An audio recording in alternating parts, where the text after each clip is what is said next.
إن الحمد لله نحمده ونستعينه ونستغفره ونعوذ بالله من شرور أنفسنا ومن سيئات أعمالنا.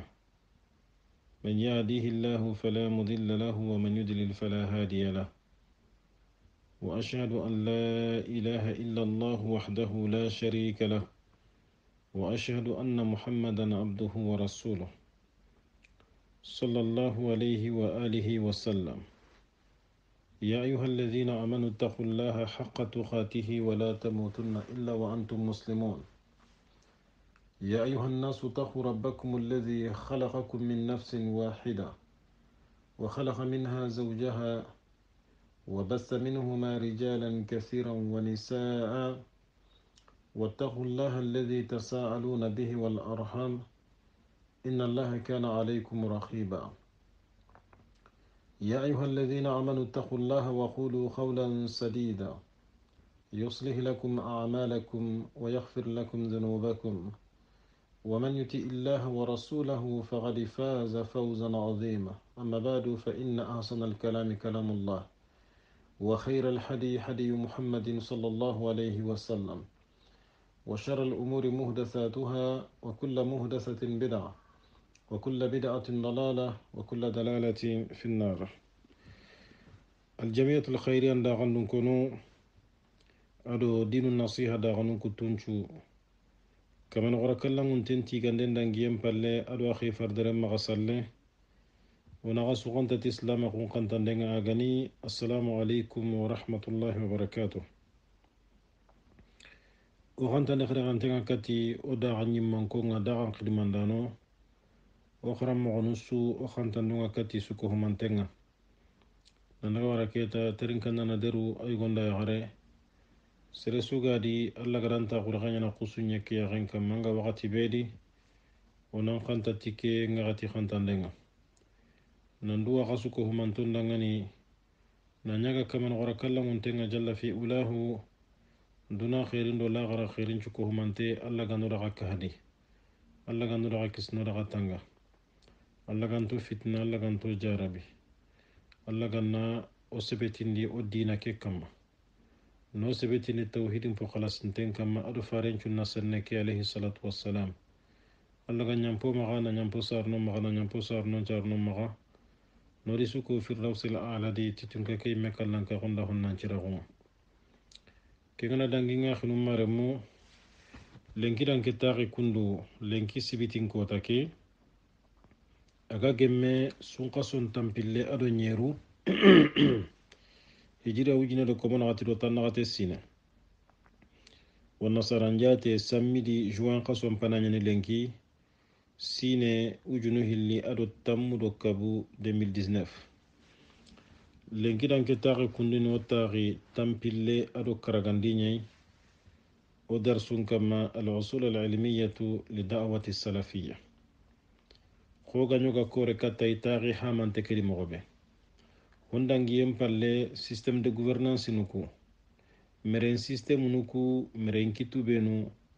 إياغادا دونا دومين لنكي والنصارى نونغادا كينيا خاما دونا سوي جلي أواسا لايسيتي أدو ديموكراسي أدو awa hinu benu ga bugu kundi gelli awa liberalisme agwa rasmaliya capitalisme agu naburunde luguma agu bana daga wara socialiste agu nanti awasa kahon naburungo likite ado communiste agu ko gada kencu ko mantenger do mem gobe kenda ngem pallo wayle na sagene kati o gada diga men joppa hinu benu kama kunya gani awa kusu ko humantelle silinga kengani almaniya laïcité ke wa demokratiya ado demokrasi laïcité ke ganda demokrasi ncara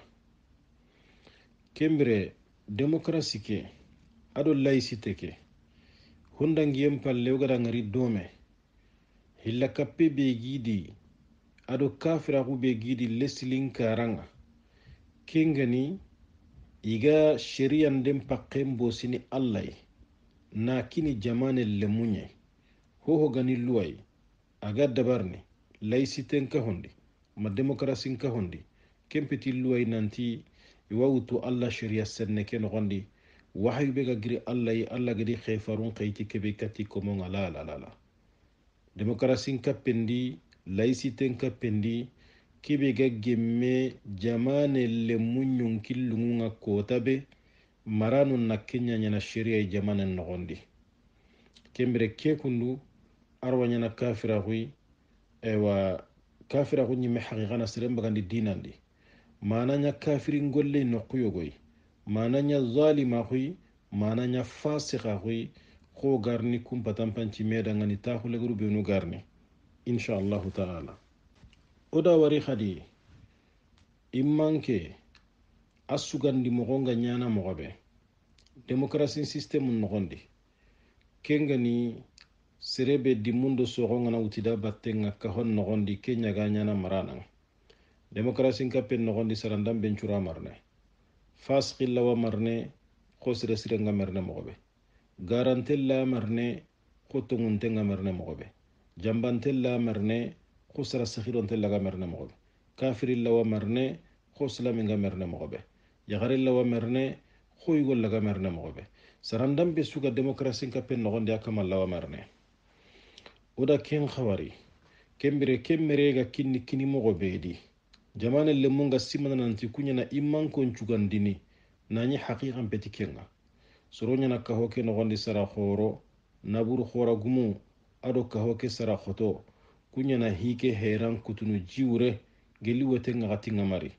iga mulana hadamare mun cimmewun tirin bakkata karabey idi jaru na kemperan kutu nokuyogoy xalisin na kuten timmandi ina hadamare mencu trompa ananya soro kudangani nanti sereke be gataxu merendi kuñanda sugandi haragana ñiga woteya xan nañi iga woteya kamanda do sababu be yogonu ñimmenta kentu soro ñaxaxadi kittullaga ni talintali ni telengondi kati ken kamanga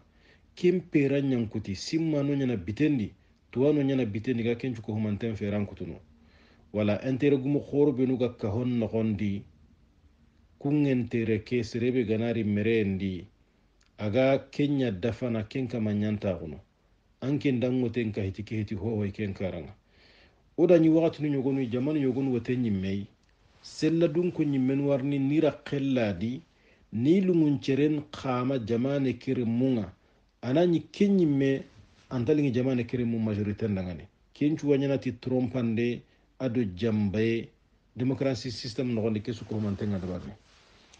ona ken cuwara honkaranga hila lenko gam lona masala meda hibe kama kenniya at-ta'addudiya le pluralisme iga kono mogobe démocratie système nogondi kengani nanti na parti ngeben taxundi ka hon nogondi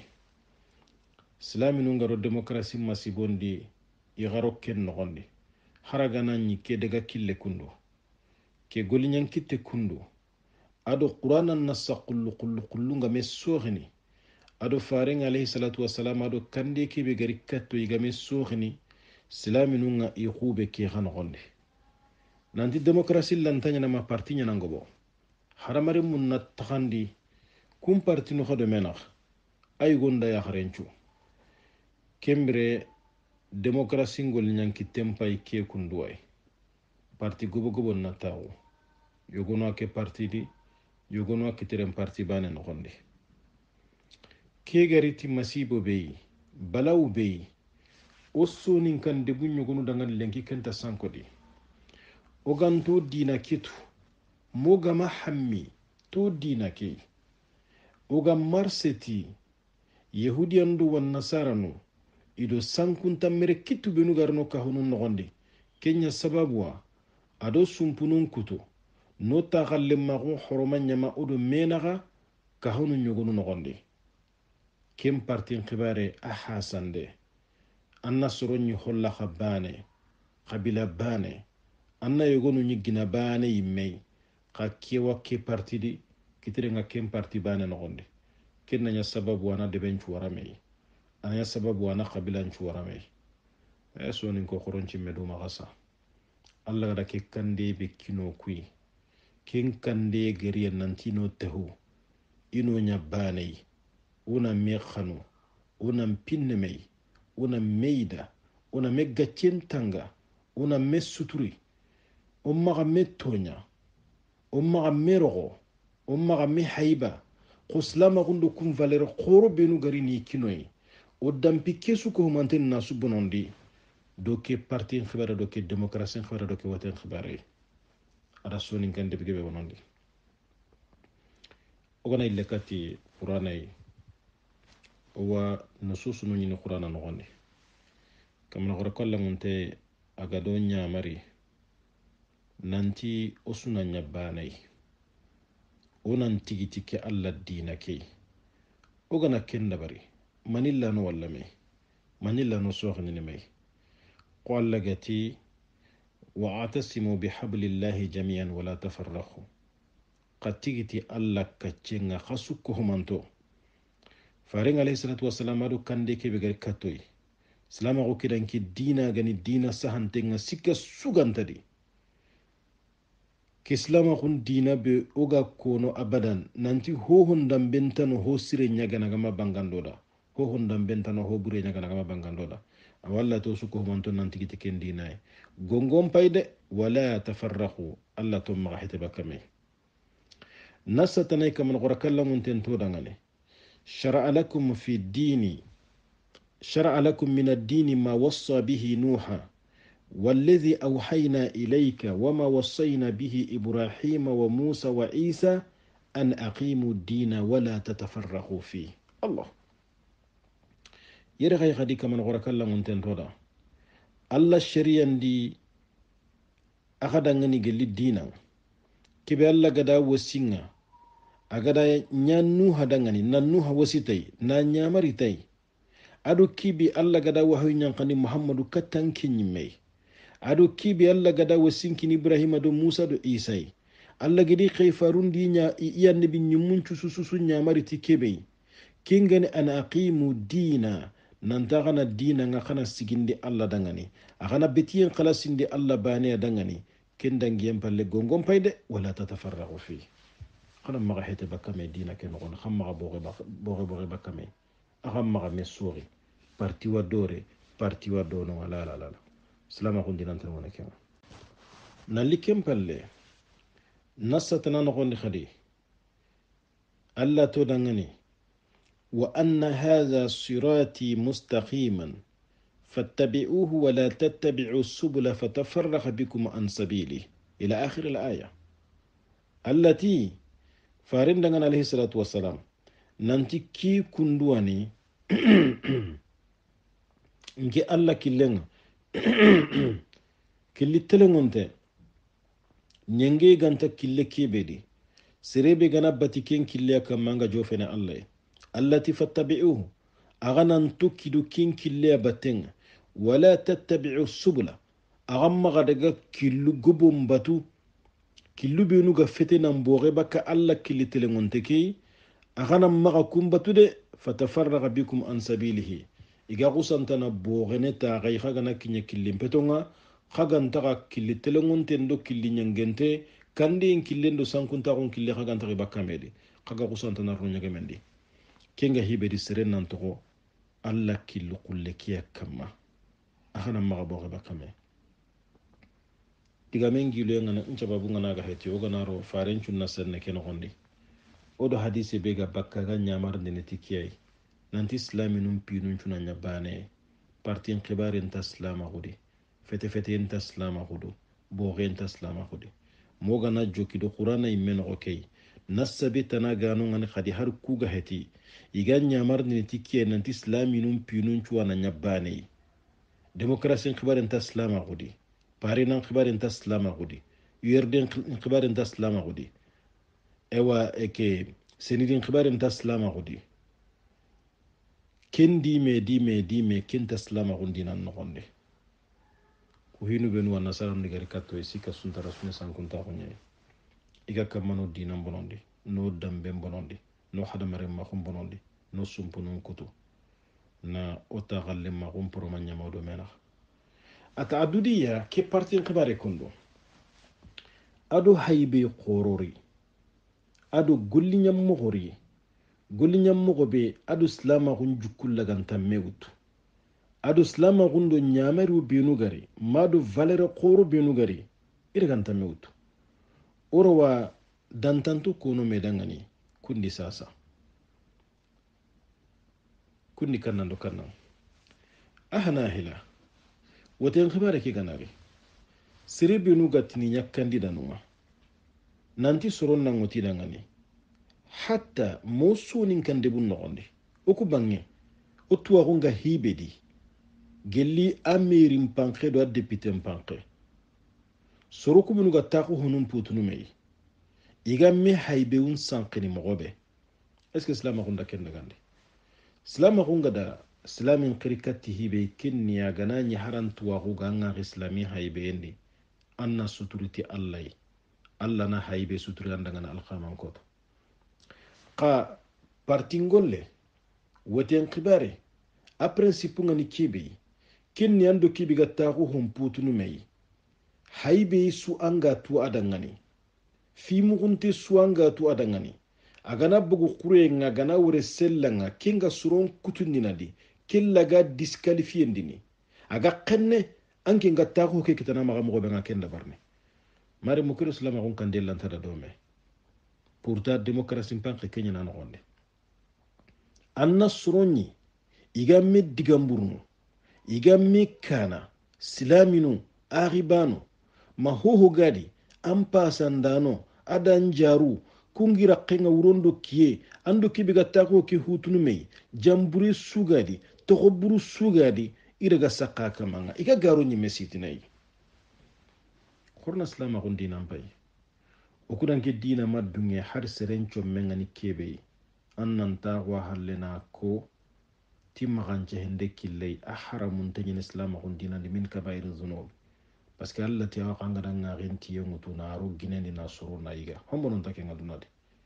bo kemere démocratie ndanke partin xibareri na ke kundu na toŋondi biren noxondi digan xannu yogon wakkonini wote ke waxati ŋanari silami duru ndome naxa silami jamanu noxondi hatta soninkan lemmu ndome naxa soninkan debun noxondi wakati dangi siri sura manya imagine ne na simma i haqqelendi nanti sonin ko i dinan lawan nakasini i hadamari makul lawa bonno nan kinya kende gare Allah ga no kisno tanga ke suri do ke demokrasi parti mpanke khibare nya bateng masalan misali kinne ya khema asi ne ngada kara usara garego awi nga kinya na tanyi resine aga diga me kala amin watibe ato sonin kan debu kuno onni sonin kan le muhillinyi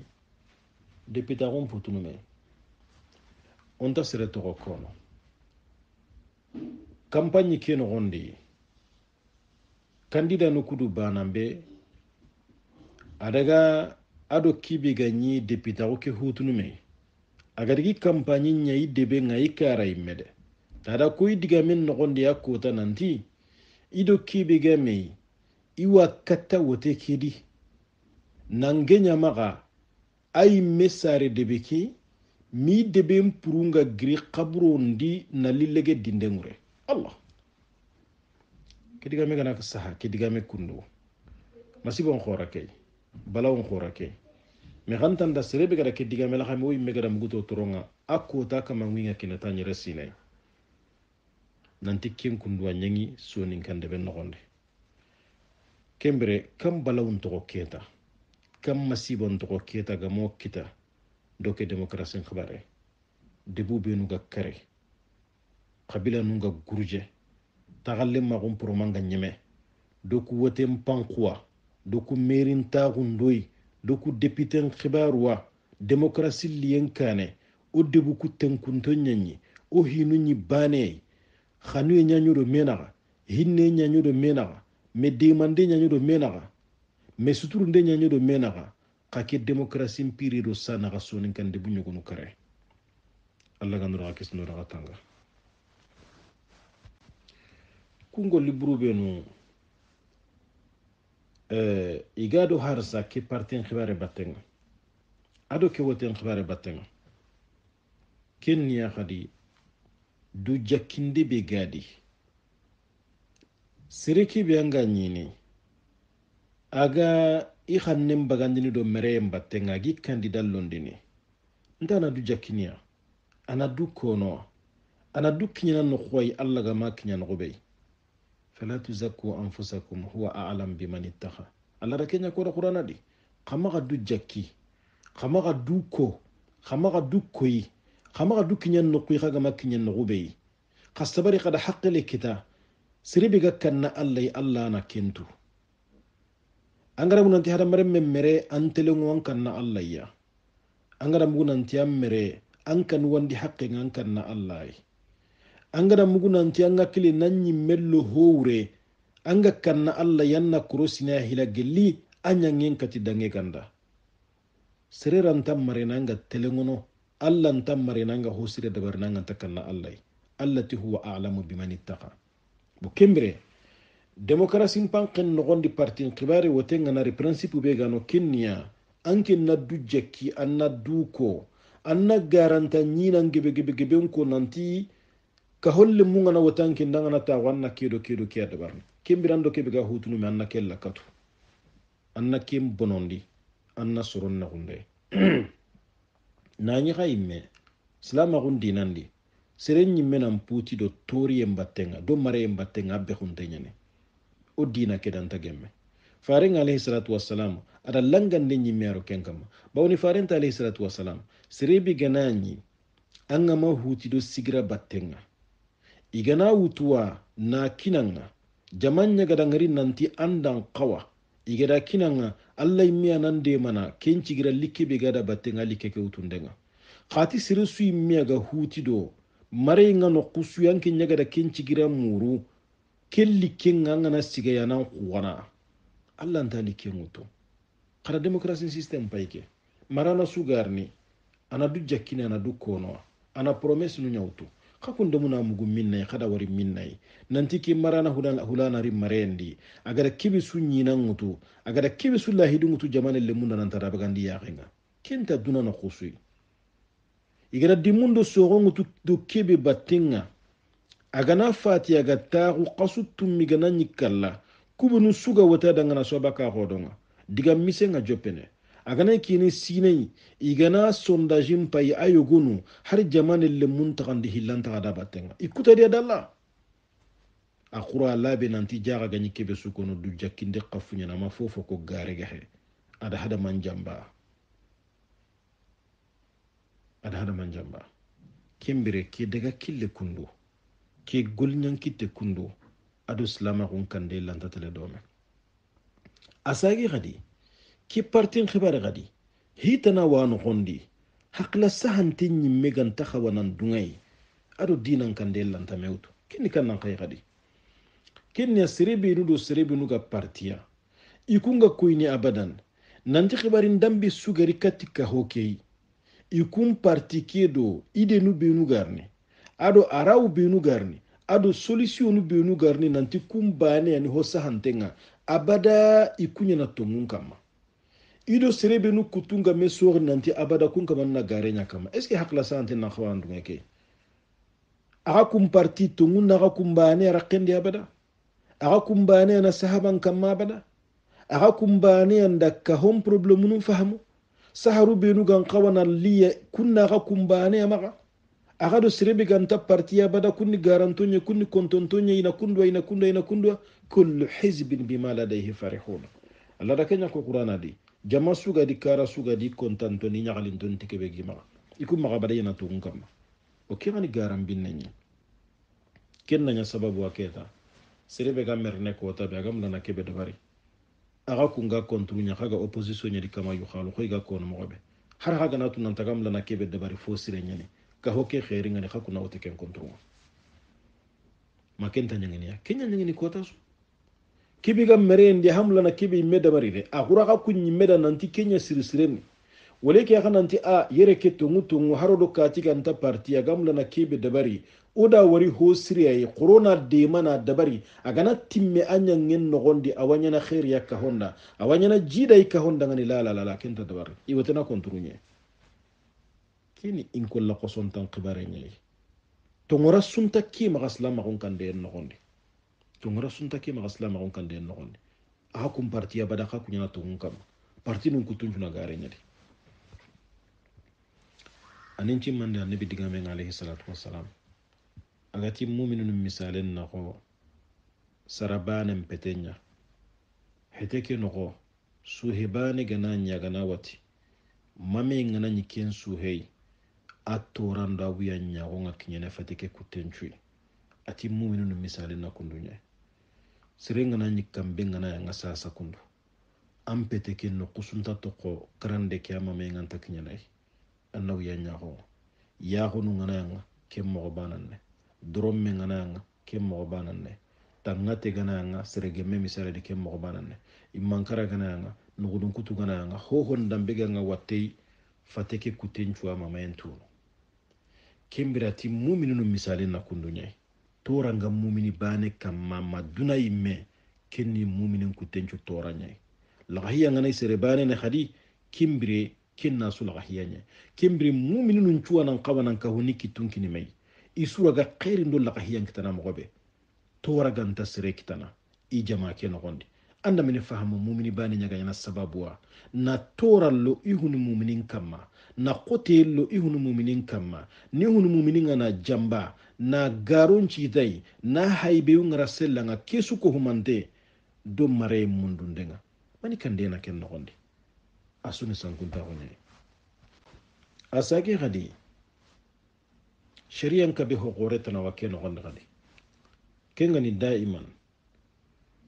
kibiga marene aga mere ke ta go honkama ata go hokita ma genga kubenudi ina hasida gono bo hasida gon qaslama gon dinan nogondi ana gilli sondo menga ti khoro ndu banambe araga hadamaren men dinan gurjanan maga araga mbatiyen cusususu bonondini hasida gon kone bawni kibe ga marne kube nu tamekintunga mare kedi demokrasi system nogondi ina tampo khoro ni mania golle kibe ga kitindi golle kinan bona maga mare nan bona maga jamane kisuna qoti amaga kudu jamane le mullaga kutina di mogobe iga ken qatana na tore ke bosa yi anke lagarin ta ko mogobe serebe go opposition no gondi anke nata ni kenyai bal iwa hera nyi mekutun bitendi anga yogonu ngalle wa sabotage nyogon dabar jamane no gondi ina jamane kuran khibari misali dina sabote na bonondi mina jin khibarin sabote mina bonondi mina sara kalle violence insécurité ina gobondi ka hon no gondi kudo kesu to burun nan to marana ke jamane lemunga awasa ina bare mira ga dulle nyargini awasa na jamane ke no gon khotondi wakati na nyini me ido sella dun ko nyimini tanun kinni me puissance khoro ni de makenga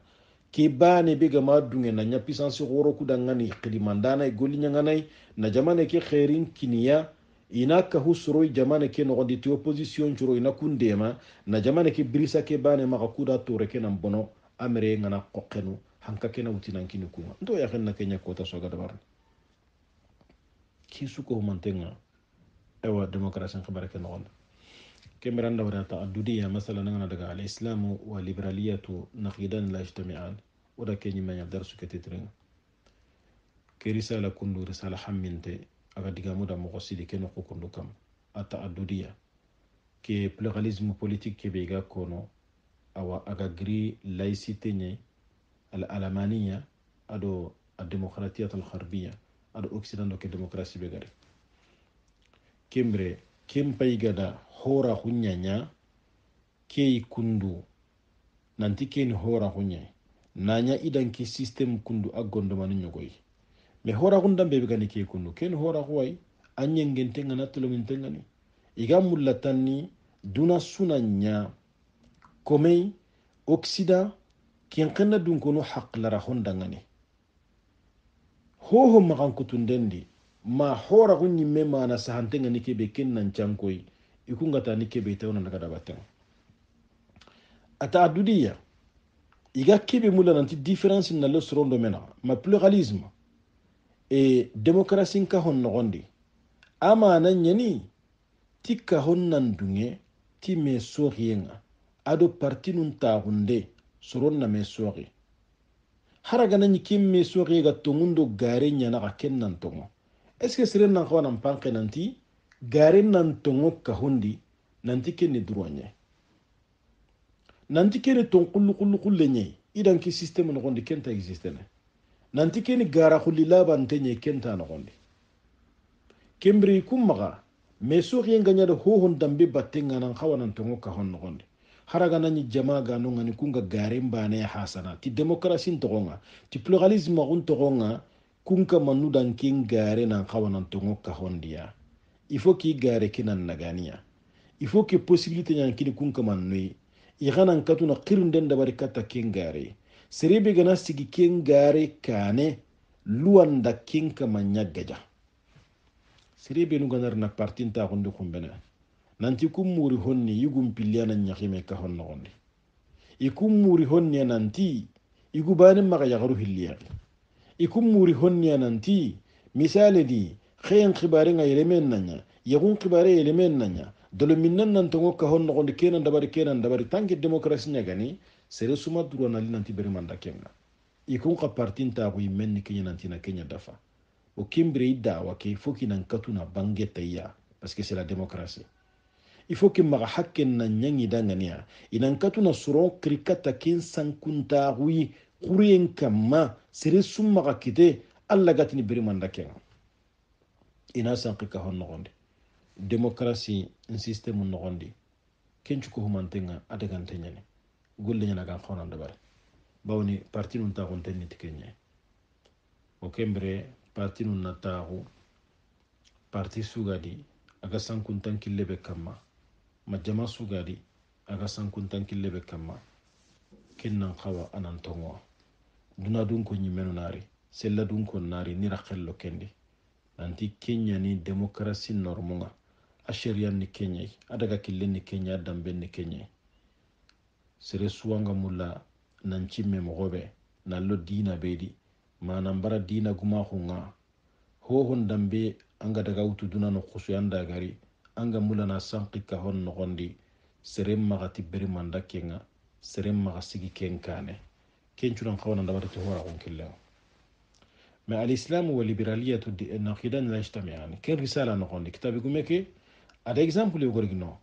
أتي مكاوا في غني كبي كاوا في نشوكم بيناي كن يكون نقاتني ساسا كناتي ديفرنس نصرون دمنا نانتون تبانا ديفرنس كي غونغا أيوا بارتي نونتا غندي أدو حدا مري ممسوريه لوان نانقوانا كين غارانتيا bo idan ki garanta gudu ki jambi bi gada dabari kundu atiga ganta ganani mesuri ki ganyana silama hu orolu nyagan qawana njue sigira gan qawana nyangi silama hunda nobe ai nonke intar ngana de etini anonga il faut que islam nun nanya ko ikunga nyamo be anda wari sirebe gana mun na mugu silama hunde nallo sankuntan killedi inati islam nunda tungunta kama ka kanan tega kinka man kabana nan ciga kane no kada hora gun kinai adruwan nyani a honi mai aga dumulla mo ke ba nyakundunga makenya mo hete duna no kusu ile ko gangale na kono ke mo gode islami nu nyaga nati sire danga na ma bugu islama ko ke jamandi ado simme garni ado jukku garni ado bre moddu garni kinganta khawanan to islamin ka hon no gondi duna suna telu islaminunga inati bere mandake me kan no be silama kunyaga mulla na islama kukikui na islami nyaga mulla na mbiri ikande ke kama kinno kuina titi beri manda kenta hawana dabare Faransi da Kenya dabare ti hijabunga ya garube nuga Faransi ga do suturni gello ga nati liberté nyene démocratie nyene kimbre natali ganani sasa kundu adruwa nyagani nan duru tere ni giji mempa kanko wandi gunga na ewasa miniji pullondi na utuge lattogo khoro khana yampo maka wandi gunya khenga kenchui inko lankendo inte sellanga sehemari kenga gella ganani kenga ni natali durwanya au nom de la liberté individuelle limaza fatima mazainab qadruwanga ntanyana agay mega mulla ni heten suturi ina warana du suturi ka France démocratie mbarakenga France laïcité mbarakenga eti ya garu benu gamula na du suturi sasa o e kolin kanu khantar ni nogondi ho gani kharle manya ya harenya kananga sutura nyaga nga anke ntarno e kolin kan no nan sutura ke anga mun nan golli o administration nun no gonya di andan sutura kiran ta golna no ni fan nan bore ya liberté na minna égalité na minna wa kada wari jambi bi ga no gondi gare bi ga no gondi siri bi gana mun na murtina mugu islama gondi inato da kinka mandurwanya ni kada wara ahoni mei irallondi mo be galli siri be na kiyanda barne bire mo be ga lingi siri be ambire no kundunye attention certia kama na magati bire islama gonya kamade agati bire islama gon kenya kamata ni gajange ngiri ame misale tan wayra gade nallu wanda bari al holocaust igatini l'holocaust ti Hitler nuda dega be dabari yahudiya nuku kibarendi deuxième guerre mondiale ke shambura gaji nuku do igada fofo sutulu nanti kencu dabari simmanu nyogonu kite imaga Europe yere islaminu hede i menu ka hokere mo na koy nanti golle ki ama sabati tongunta de ida hogibe ka hay ida gara gebe ka hay yahudiya nunga mulla ni khamallo Europe nuka makko momen mesine itanti ginten na ni khanundi sere meraganta yahudiya kritikene golle kenya do kenya me tuano benu gada ken konti di susu kenya tribunal ni sukitindi ni condamné na yegonu liburu nun kaba magbugu na mikron kaba suro nyogoni sere memmere tirndi digame iketa iga digamun khurenga na yegonu lokasonga na amandin taku yogonunga liberté na minna égalité na minna bo kemre khada wari no kuwa nenene ino dina mbono ndoma angana jamane hay ko mali o walen ki digame nyamana kenya kama oda me sasa nanti iti wake kunu dabarne ka honda manya iti wa kenya na luanga manya me aqidan karanga hila islama gum pinchu suga jipena aqidan bekam jamani bega ko mali aga kinyene ma plus de 90 peut-être 95% tankabero karako kemedi kenju gan islamigne chrétien nunganta dangini 5 peut-être 3% di jamani television ka islaminun dungena allah raga juman kota ganari juman ro islaminun nari waju ni television ka ke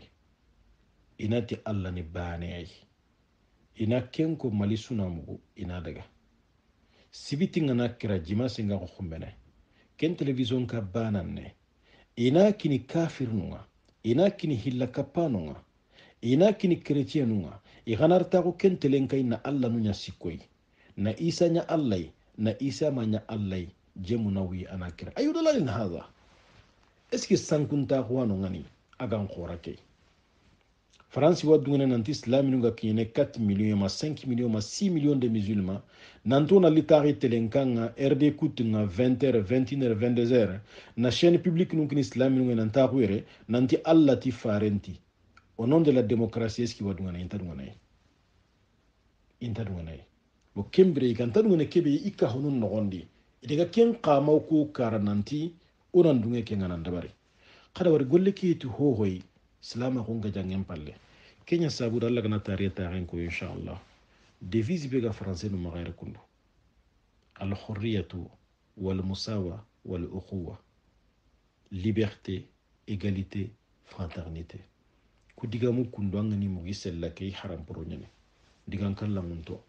mais est ce que anki ngadi manam fahamu kebe ikundi ko ngella muruti kenya ikum pratiquer ni kenya la ana ko rondo kenya ikungara kudiga mukko homedo sababu be